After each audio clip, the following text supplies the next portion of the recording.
Hi, welcome to the first episode of Monthly Dose of J-Pop, where I'll discuss some of the biggest news in the J-Pop scene, and introduce 5 Japanese songs I've been listening to over the past month. So without further ado, let's get started. The first major album release of 2025 is Tuki's debut album, 15. It included all the singles she has released so far in her young career, like Bansanka and Sakura Kimi Watashi. Out of all 13 songs on the album, only 5 are new, which is a bit disappointing. But in this day and age, it is very common among artists whose career started from the internet, like Ado, Yoasobi, and the artist I'm going to talk about next. Hoshimachi Suisei also released her new album, Shinsei Mokoroku, in January, which included the massive hit BABYMETAL.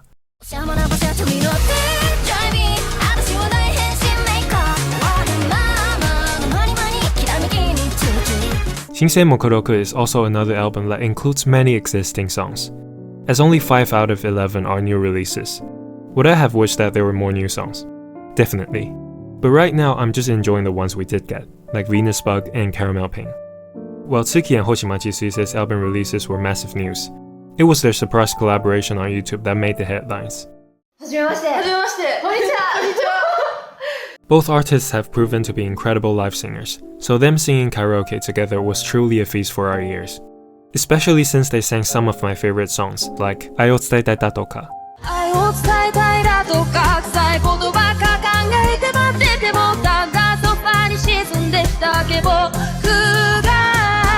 Villain.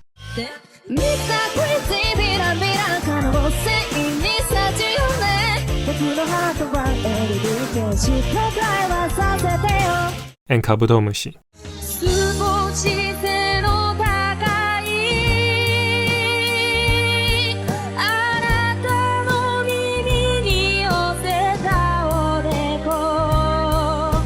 And not just the singing. Hoshimachi Suisei is a VTuber, so it's no surprise that she's highly entertaining. But her chemistry with Tuki during their girls talk sections also made the whole video really fun. The video is separated into 2 parts, with one each uploaded on both sides' YouTube channels. While 2 of the most popular female singers in Japan made a surprise collaboration, 2 of the most popular female groups outside of Japan also linked up on air. This January saw BABYMETAL getting their first regular radio show, ATARASHII, which is a very meaningful milestone for them. Because even though there's no doubt that they are one of the most popular Japanese artists internationally, the same cannot be said domestically. So having a regular time slot on the radio for them to connect with domestic audiences is very special. Right from the get-go, they invited ATARASHII GAKKO to appear as guests for 3 straight weeks. While BABYMETAL will have many other guests on their show down the line, seeing or hearing 2 of the most prominent female groups interact really makes you appreciate how far they have come in their journey. And given how unique yet similar their paths to international popularity are, ATARASHII GAKKO just might be the only group in the world who can actually relate to BABYMETAL, and vice versa. Also, seeing both Suzukas interacting with each other just makes me happy.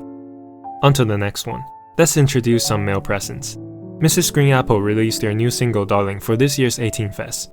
18 Fest is a celebration for people turning 18 by having 1,000 18-year-olds singing with a selected artist. The event has featured many popular artists throughout the years. And so far, the best performance that makes me tear up every time is One O'Clock's We Are. Aside from new music, there was also major news about the industry. It was announced that the Music Awards Japan hosted by NHK is going to be available to all audiences through YouTube Live. This could be a game changer for J-pop on many different levels. Broadcasting a music event throughout the world, for free, is a concept foreign to Japan. So hopefully this is the beginning of a new trend. Also, even though music awards aren't something new for J-pop, the major ones often have questionable selections, while the respectable and thorough ones aren't prestigious enough. So the Music Awards Japan really has a chance of shaking things up. The award will take place on May 21st and 22nd, available on NHK and YouTube. Speaking of music awards, the CD Shop Music Award, where the selections are voted by store clerks throughout Japan, has announced the nominees for this year. The award is divided into 2 categories, the Best Album, aka Akasho, and the Best Album by a New Artist, aka Aosho. For the Best Album, popular artists will usually at least get a nomination, just by the weight their name carries, no matter if you like it or not, so just take it with a grain of salt. But for less mainstream or newer artists, like Shibata Satoko for example, you know for a fact that they earned their spot on the list by simply making a great album. As for the best album by a new artist, the bar isn't set as high, but it always includes an interesting array of up-and-coming artists. The past winners over the years also show you how much legitimacy this award represents. From the likes of Fujikaze, Hitsujibun GAKKO, to ATARASHII GAKKO. Moving on to the last big news of January. Ado announced her first greatest hits album, which is going to be released on April 9th. If you've seen my Fujikaze video, you would know how I feel about singers releasing greatest hits albums when they've only released a few albums. When I think of greatest hits albums, I think of ABBA Gold by ABBA. It's a 19-song collection of their best hits from 9 studio albums, spanning 2 decades. On the other hand, Ado's best album includes 40 of her 50-plus official releases so far. Now I won't deny that I actually really love those songs, and they do deserve to be on the album. But including almost 80% of your songs in the greatest hits album is just logically wrong. By the way, her latest single, Elf, which came out after she announced the album, is also included, alongside 2 more unreleased songs.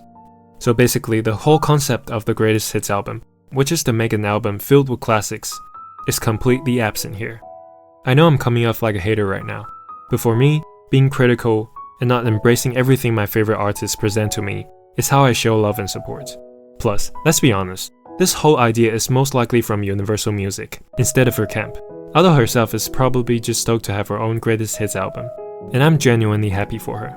At the end of the day, Ado's best album is more like a physical collection for fans, because the CD itself is both fortunately and unfortunately easily replaceable by playlists. All I'm complaining about is the execution and intention behind the corporate, nothing against the art and artist. This brings us to the last segment, which are the 5 songs that defined my January. Number 5. One Time Epilogue by Retoro Riron.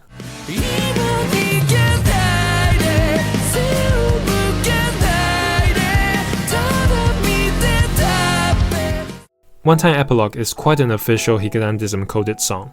From its lyrics to the production, it just brings out the energy and positivity within you. The lead vocal Suzune's high notes are also incredibly captivating, and make you want to put the song on a loop.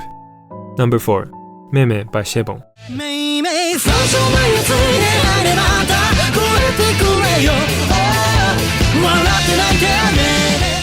Shebon is an up-and-coming band that took huge strides in 2024, and the song that caught many people's attention within the industry is none other than Meme. The song is a perfect showcase of what makes this particular band stand out from the rest. The unique sense of lyricism, production, and lead singer Yaginu Mayu's unparalleled vocals. Number 3. Bonsai featuring Scent by Utaha and Scent.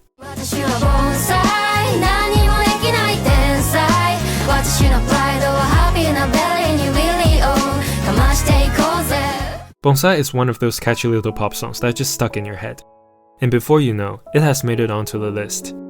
It's always a joy to listen to Utaha from Wednesday Campanera singing, but featuring Scent, formerly known as Sento Chihiro Chichi from Bish, made Bonsai more than the song of the week for me.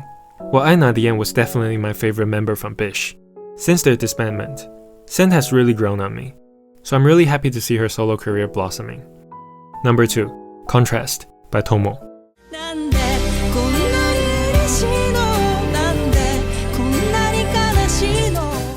In one of my previous videos about anime songs, I mentioned that Contrast by Tomo is my favorite anime song of the season, so this inclusion shouldn't come off as a surprise. Contrast, all in all, is a love song that fits the story of Blue Box perfectly. The chorus is so beautifully written, and Tomo's voice makes it a strong candidate for my top 20 songs of 2025. Number 1. Tomoshibi by Yuga.